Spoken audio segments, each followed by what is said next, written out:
Hi guys, I'm Sam, and welcome to Everything Film at Share Your Story. Even since before we opened, we knew film was going to be part of Share Your Story's identity, but every single week we seem to be finding more and more things that we can do with film, products that we can sell, and more services that we can provide for people. When we first opened, the only things that we did with film was we sold two film stocks, Gold and Color Plus. We did film development, and we sold a few reusable entry-level Kodak film cameras like the Ektar H35. But since then, we've added so much stuff, and I thought I'd take the opportunity to tell you all about everything that we do with film. So first things first, this is the film that we sell at Share Your Story. First, I'm going to tell you about the Kodak color film that we sell. So as I said before, we started with just Color Plus and Gold, which are both 200 ISO, budget-ish color films from Kodak. People have been liking Color Plus because of its retro feel from like the slightly larger grain pattern. And we've been selling quite a lot of them. I find that Gold is really a go-to for so many people. It just gets the job done. It's amazing. It's got really fine grain, really nice colors, and people absolutely love it. I'm shooting some at the moment. But Gold is typically just a better emulsion than Color Plus because it's a generation newer. I've been having a lot of fun with Ultramax 400, mainly because it's just that little bit more sensitive to light, which lets you use it in all sorts of situations. I've used it for nature photography, for sports photography, and in slightly lower light than 200 ISO film will do. So I've been really happy with that, and I think the pictures come out looking brilliant. And then our top of the line, Portra 800, which, to be honest, I've never actually even shot. It's meant for the professional audience. It's got a really nice high ISO and apparently brilliant fine grain structure. I'd really like to shoot it one day, but I just can't justify spending twice the money than I would on something like Gold. But we know some professional film photographers who absolutely swear by the stuff. Now, what I've shown you so far has all been 135 35mm format. Recently, we've had a unique increase in demand for medium format film from people with really old cameras with bellows systems and twin lens reflex sort of systems, and also professionals who want the medium format for the higher detail, the higher resolution that you can get out of it. So we've decided to stock Gold at 120. We're interested in getting a few of the other ones at medium format as well. And now I want to talk about the black and white film we have to offer. I really like shooting black and white film because it really makes you think about the contrast of the scene. The image isn't already interesting because of the colors. You've got to find something to do with the composition or the contrast that you're shooting to make it really interesting. Of the three options that we have, the cheapest one is the Fomapan. It's made by a Czech company, and it's only £6.49 for a roll. The one that we stock is 100 ISO. So particularly low sensitivity to light. That means you're going to have less grain, even though it's a cheap film. I've shot some recently. I haven't got the scans back yet, but I'm really looking forward to it. And then the next two are both quite similar because they're both from a company called Ilford, based out of Moberly, so nearby where we are. We've got the Kentmere Pan 400 and the Ilford HP5. And from what I've heard, they're both incredibly similar in terms of their actual chemistry behind them. The Kentmere is a slightly more budget version that apparently has less silver in the emulsion, I think, is what I've heard.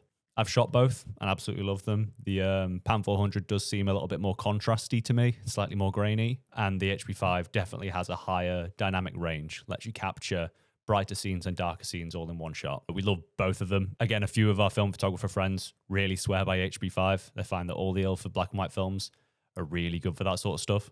You might have seen our video with film photographer Sign, where he takes a roll of this and his Leica M3 and does some street photography around Altrincham. And yeah, people like that absolutely love this film. Right, and next, the film cameras that we sell. All the film cameras that we sell here are modern, entry-level, point-and-shoot models. So we've got three here that are all full frame. So we've got the i60 with a pop-up flash, the F9 with the built-in flash, and the S88, which is motorized, so you don't have to wind it on. They're all pretty similar in terms of specs. They've all got very similar lenses. They've all got very similar apertures and shutter speeds and stuff like that. But the main difference for these is style. So it really is just pick and choose which one you like the most.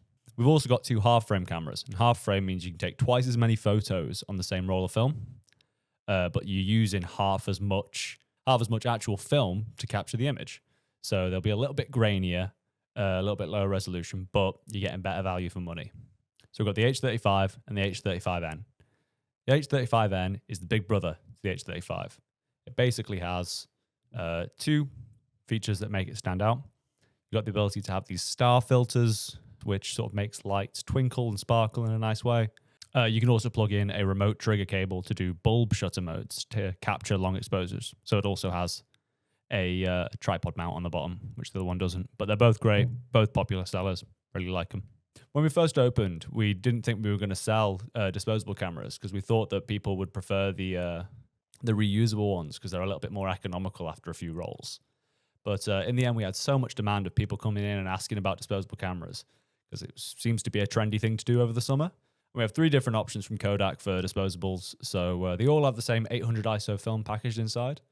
And these two are very similar. Main difference is this one has 39 exposures per camera, and this one is only 27. Now, special one here, we've got the waterproof one, which is called the Kodak Sport. And my colleague Finley took one over to Turkey a few weeks ago and took some brilliant underwater photos with it.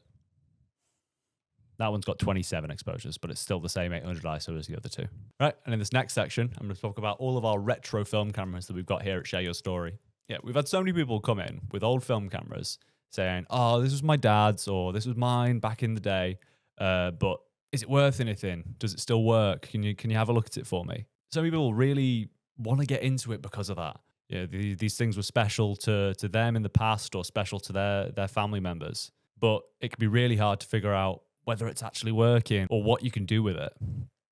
So I wanted to run you through a few of the ones people have brought into us. Kindly decided to donate or let us borrow for a bit. We've got cameras ranging all the way from the 50s up to the 2000s here, which is really interesting. So this is a Kodak Color Snap 35 from the 50s. It's very different than some of the other ones we've got here, but you can see the similarities that it has to even the modern ones that we sell. And on the inside, it's surprisingly similar. And then to step it up to something slightly more recent, we've got this Praktica, which is built in East Germany. And a lady came in and brought it in for us. And we gave it a little bit of a clean, got some of the dirt and the dust and the grime out from it, and got it back into working condition. When she brought it to us, it had this telephoto lens and a teleconverter on it. So you can't imagine what it was being used for back in East Germany. Then again, something slightly newer from the early days of autofocus. We have a Nikon F801. It's heavier than the other ones, but it has got a lot more tech. It is a lot newer. It's probably, I'd assume, from about the 90s.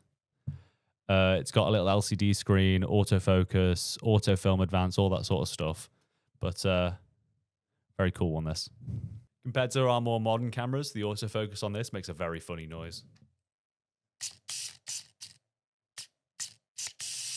And then lastly, something else really fun, really quite modern, probably from around the 2000s, the Pentax Espio 170 SL.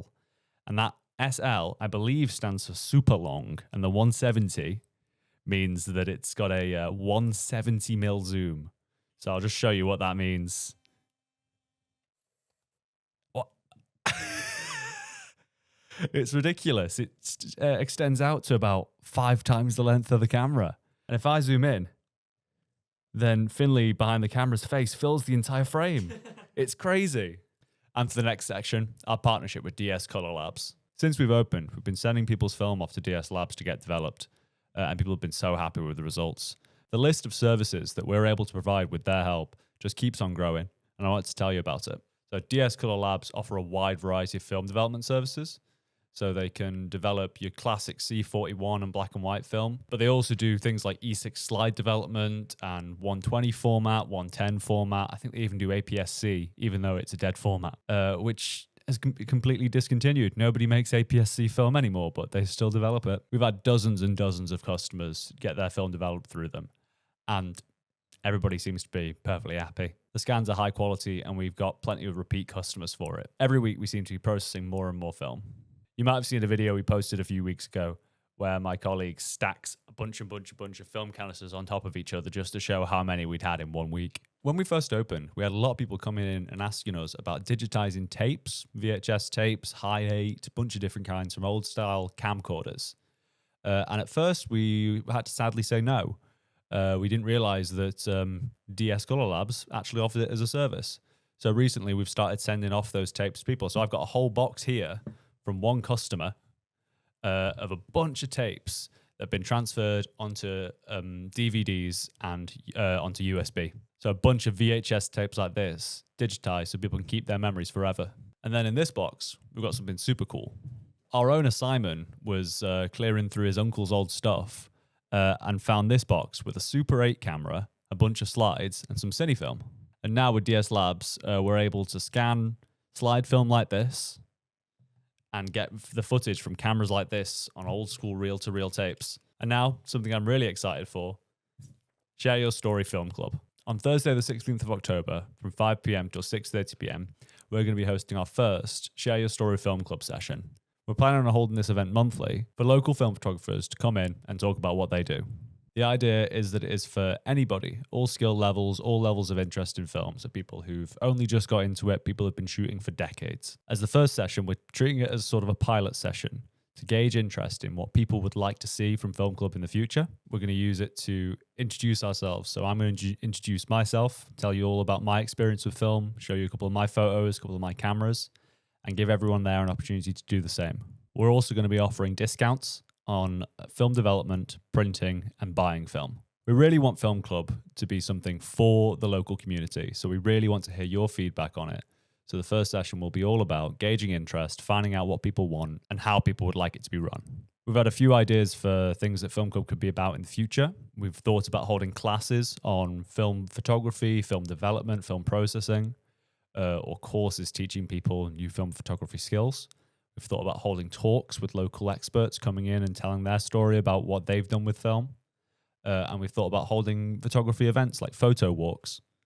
We're really interested to hear what you guys have to say and what you guys think would be best. I'm really excited to meet so many people who are just as excited about film as I am. So, just to recap, Thursday, the 16th of October, 5 p.m. to 6:30 p.m., Share Your Story Film Club here at 85 George Street, Altrincham. Bring your film camera, bring yourself, bring some photos, anything you want. Really a casual first meeting. And just to wrap things up, we're really happy here at Share Your Story with how much we've been doing with film and how involved we've been with local people, with local businesses in what we've been able to do for people. Film has become such a vital part of our business and we wouldn't have it any other way. We'd be happy to hear from anybody who's got any suggestions of any products or services that we could provide as a further extension of our film capabilities. Just let us know through our channels, Share Your Story on Instagram, WhatsApp, email, anything really, or just come talk to us in store. Let us know if you've got any questions about film. I'd be happy to answer them. Thank you so much, guys, for watching. I look forward to seeing you soon. Bye.